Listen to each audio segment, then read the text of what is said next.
Boa noite, meus irmãos. Boa noite, meus irmãos da Igreja Presbiteriana de Guaianazes e todos aqueles que podem nos assistir nessa transmissão ou em algum momento ou outro verão este vídeo. Mais uma vez, boa noite a todos. Sejam bem-vindos àqueles que nos visitam também.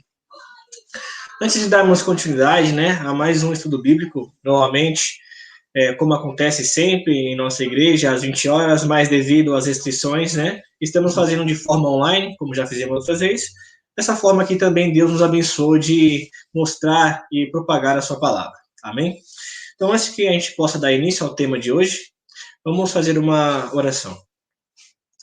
Oremos. Senhor nosso Deus, nós te damos graça, Pai, por essa oportunidade que o Senhor nos dá de mais uma vez, Pai, poder, mesmo de forma virtual, conhecer, aplicar em nossa vida, Pai, e estudar mais a Tua palavra. Que tudo aqui falado, Pai, venha a ser aquilo que o Senhor quer transmitir através da Tua palavra. E dela possamos aprender e aplicar em nossa vida, Pai, para glorificar sempre o Teu santo nome. E assim sermos testemunho da eficácia, Pai, e do valor que o Teu Evangelho faz em nossa vida. É isso que nós pedimos, Pai, que o Senhor continue abençoando cada uma dessas pessoas que assistem, Pai, aquelas que não estão possibilitadas neste momento, mas que o Senhor possa abrir nosso coração e nossa mente para poder aprender de Ti. É isso que nós te pedimos, Pai, e te agradecemos. E não em nosso nome, mas em nome do nosso Senhor e Salvador Jesus Cristo. Amém. Amém. Meus irmãos, hoje nós vamos tratar de um tema muito interessante, que diz a respeito da ansiedade, O que a ansiedade pode causar em nossa vida, e para isso vamos aprender a enfrentá-la, em tempos difíceis, e nada mais, ou outra pessoa que possa nos ensinar, do que o próprio Senhor Jesus Cristo. O texto que nós leremos hoje faz parte de uma série de sermão, e em 3 capítulos que nós vemos ali em Mateus, e um dos capítulos é o capítulo 6, onde o Senhor Jesus, fala a respeito do Sermão do Monte. O Sermão do Monte ele está contido entre o capítulo 5, 6 e 7, onde nesta ocasião Jesus passou a ensinar ali os apóstolos e todos aqueles que se encontravam naquela religião acerca de diversos temas. E o tema que iremos aprender hoje, e verificar, interpretar o que o Senhor Jesus queria nos dizer, está ali no capítulo 6 de Mateus, e nós leremos do versículo 25 ao 34, Eu vou fazer a leitura, vocês acompanhem em vossas Bíblias, e nós trataremos ali, então, do que o Senhor tem a nos ensinar com a ansiedade, e como enfrentaremos tempos difíceis, cuidando, deste sentimento que tanto nos assola e pode, às vezes, nos fazer mal. Amém? Então, leamos. Mateus 6, do versículo 25 ao 34. Diz assim: Por isso vos digo, não andeis ansiosos pela vossa vida, quanto ao que haveis de comer ou beber, nem pelo vosso corpo, quanto ao que haveis de vestir. Não é a vida mais do que o alimento, e o corpo mais do que as vestes? Observai as aves do céu, não semeiam, não colhem, nem ajuntam em celeiros. Contudo, o vosso Pai Celeste as sustenta. Porventura não valeis vós muito mais do que as aves? Qual de vós, por ansioso que esteja, pode acrescentar um côvado ao curso da sua vida? E por que andais ansiosos quanto ao vestuário? Considerai como crescem os lírios do campo. Eles não trabalham nem fiam. Eu, contudo, vos afirmo que nem Salomão, em toda a sua glória, se vestiu como qualquer um deles. Ora, se Deus veste assim a erva do campo, que hoje existe e amanhã é lançada no forno, quanto mais a vós outros, homens de pequena fé. Portanto, não vos inquieteis dizendo, que comeremos, que beberemos, ou com que nos vestiremos? Porque os gentios é quem procuram todas estas coisas, pois vosso Pai Celeste sabe que necessitais dela, e todas elas. Buscai, pois, em primeiro lugar o seu reino e a sua justiça, e em todas essas coisas vos serão acrescentadas. Último versículo, 34. Portanto, não vos inquieteis com o dia de amanhã, pois o amanhã trará os seus cuidados. Basta ao dia o seu próprio mal. Amém? Continuando acerca do capítulo 6, é assim, fazendo uma breve introdução a ele, como já disse, ele faz parte do Sermão do Monte, uma ocasião onde Jesus ensinava diretamente, né, da própria boca de Jesus, saía esses ensinamentos acerca de vários temas, e um deles nós estamos tratando hoje, que é a ansiedade, né? O capítulo 6 em si, ele está dentro de uma seção onde fala acerca das considerações que devemos ter com a nossa vida pública, né? E a nossa vida prática, tanto a individual e a pública. E nesse sentido, o Sermão do Monte, ele se torna em um todo ações práticas que Jesus está passando ali aos seus discípulos, né? E ao povo que lhe ouve, sobre como deve ser a nossa vida prática e assim também a nossa vida pública. Todos aqueles que nos veem, que nos rodeiam, e são testemunhas das nossas atitudes, né? A vida prática, porque ela ensina como devemos, né, lidar com diversas situações, seja de perseguição, seja às vezes de violência, seja de pecado, como devemos abordar isso. E no capítulo 6, não é diferente. O início do capítulo 6, ele começa até do versículo 19 em si, até o 24, Jesus está tratando de um tema sobre ajuntar tesouro, né, no céu e não no mundo, né, na vida terrena ali, as coisas que a gente percebe, as coisas que a gente pode tocar e ter, né? Então Jesus começa a tratar desse tema, do versículo 19 até o 24, né? Muitas vezes você deve ter visto já essa passagem, quando fala acerca de você não juntar tesouros, coisas aqui nesse mundo, onde o ferrugem, a traça em si podem prejudicá-las, né? Te mostrando uma esperança que onde você deve guardar coisas boas e fazer coisas boas é o tesouro que tem preparado para os santos no céu. Então, como há uma interpretação referente a isso, de que quando se fala de ajuntar coisas, né, pode se tratar de pessoas já afortunadas, ou que tenham bastante coisa, e assim começam a adorá-las, em ter essas coisas, né, e assim buscam somente considerar elas, em ajuntar, né, fazer um amontoado de ter coisas, né, e assim usam dessa ansiedade. A partir do versículo 25, Jesus começa a tratar agora de uma outra coisa, né? Não só de ter as coisas, de ajuntar essas coisas, mas a ansiedade por estas coisas. Onde vimos ali que ele fala diversas vezes que não devemos estar ansiosos por coisa alguma, né? Por conta de que não conseguimos, o homem não consegue em si acrescentar nada referente ao seu futuro, né?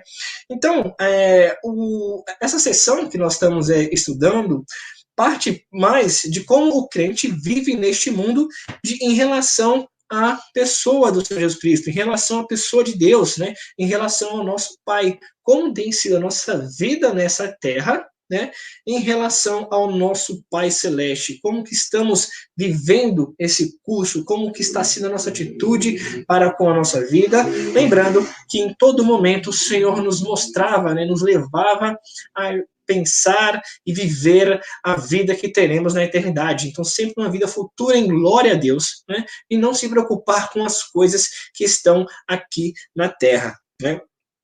Então, como já tenho falado a vocês, né, trata-se de um ensinamento para a nossa vida individual e para a nossa vida prática, e também num contexto em que nos ensina a lidar com este mundo, como que está sendo a vida do crente em relação ao Pai, lutando sempre contra o mundanismo, né? Ali as filosofias, as coisas, os costumes inerentes aos gentios, como ele chama aqui, e não ao povo cristão, aqueles que se converteram, aqueles que o estavam seguindo, né? Estavam seguindo os seus ensinamentos. Né? Então, na sessão anterior, Jesus repreende, né, essa questão de ajuntar, e por isso pode ser levar a interpretação de ser pessoas que têm muito dinheiro, muita fortunas, e assim têm posses, né? E por isso elas tinham amor a isso, e não queriam se desfazer dela, acabando por outro pecado, que é a adoração, né, a idolatria daquilo que a pessoa por um lado, agora ele leva esse sentimento de posse e esse sentimento dessa ansiedade, dessa preocupação por essas coisas, também a outra parte que poderia ficar mal interpretada, que é o quê? Os pobres também poderiam ficar preocupados com aquilo que devem ter ou que precisam, né, para sobreviver. Então, agora ele mostra que essa sutileza, essa artimanha de Satanás é inerente a qualquer um dos dois, não só aqueles que têm e adoram, né, mas aqueles também que precisam delas e agora se sentem numa obrigação ou numa necessidade de ficarem ansiosos pelo que terão amanhã, né? E ali ele cita coisas da necessidade do homem que são inerentes a todos, né? Comer, vestir, o dia de amanhã, né? E ele faz algumas citações que veremos um pouco mais para frente, mas, né, temos aí já de prontidão que a sutileza de Satanás em buscar, né, essa alimentar essa ansiedade acontece em ambos os dois, né?